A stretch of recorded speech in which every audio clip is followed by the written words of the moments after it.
ఇగో అరటి పండ్లు తెచ్చిన. ఈ అరటి పండ్లు ఏం చేస్తానంటే, పండ్ల చెట్లు ఉన్నాయి కదా, ఈ పండ్ల చెట్లు గులాబీ చెట్లు ఉన్నాయి కదా, ఒక్కొక్క పండు పెట్టేస్తాయి. ఈ పండ్లు ఇట్లా గుంత ఇట్లా వేడి ఇట్లా పెట్టేస్తండి.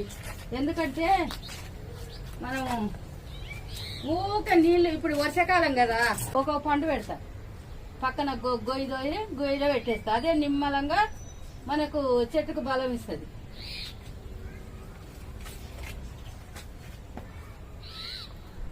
ఒక్కొక్క అరటి పండు పెట్టేస్తున్నా, అన్ని చెట్లకు పెట్టేస్తా. అట్లని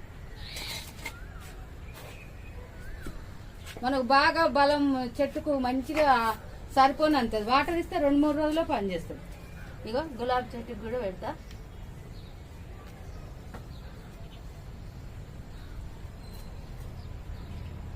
ఇది మెరాకిల్ ఫ్రూట్, దీనికి కూడా ఒకటి పెడుతున్నా.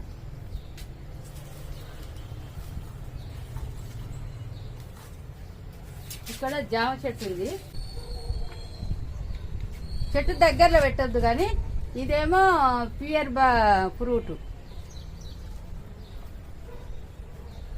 దీనికి కూడా ఒకటి పెడుతున్నా. ఇదేమో లక్ష్మీ ఫలం, సీతాఫలం, లక్ష్మీ సీతాఫలం. బత్తాయి చెట్టు అండి, ఇది చాలా బాగుంటుంది. పండు లాగా వస్తుంది, పండినాక బల్కగా అవుతుంది.